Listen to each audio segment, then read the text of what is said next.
প্রিয় BA first সেমিস্টারের যারা সাপ্লিমেন্টারি পরীক্ষা দেবে তাদের জন্য আজকের এই ভিডিওটি অত্যন্ত গুরুত্বপূর্ণ, কারণ আজকের এই ভিডিওতে আমি আলোচনা করব তোমাদের যাদের সাপ্লিমেন্টারি পরীক্ষা আছে ফিলোসফি। তোমরা অনেক দিন ধরে রিকোয়েস্ট করছিলে যে স্যার আমাদের ফিলোসফি দর্শনে যদি সাজেশন দেন, গুরুত্বপূর্ণ প্রশ্নগুলো বেছে দেন, তাহলে খুবই উপকৃত হই।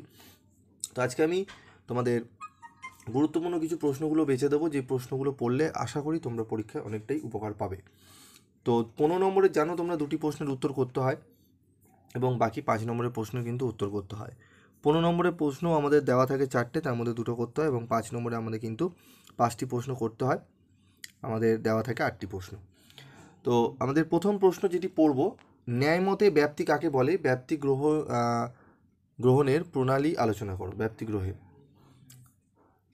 প্রত্যক্ষই একমাত্র প্রমাণ, এই সিদ্ধান্তের সপক্ষে চার্বাকগণ কী কী যুক্তি দিয়েছেন?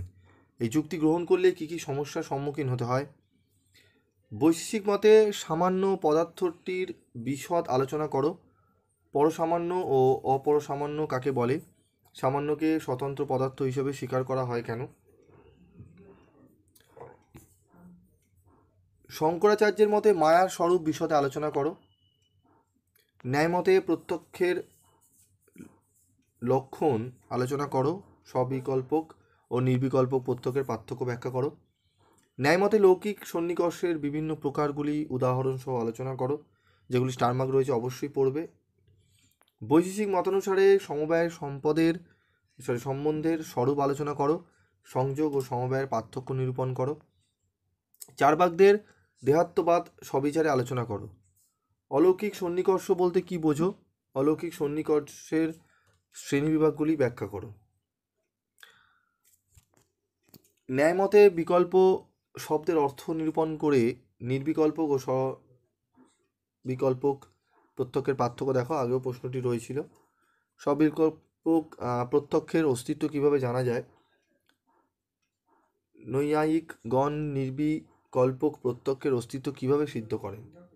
অদ্বৈত বেদান্ত অনুসারে ব্রহ্মের স্বরূপ কি? শঙ্করের মতানুযায়ী জীব ও ব্রহ্মের সম্পর্ক ব্যাখ্যা করো।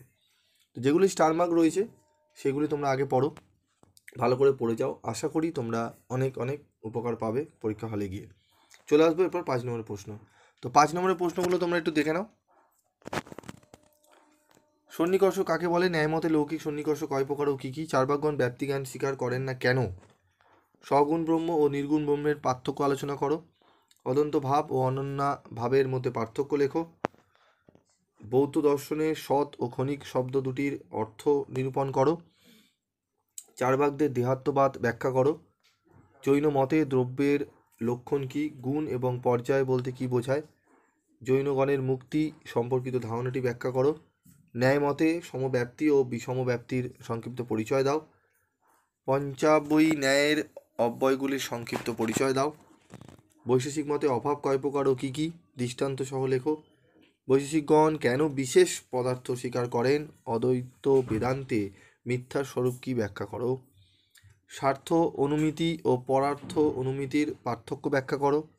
শঙ্করাচার্য সম্মত সত্তা তৈবিধত্ববাদ ব্যাখ্যা করো।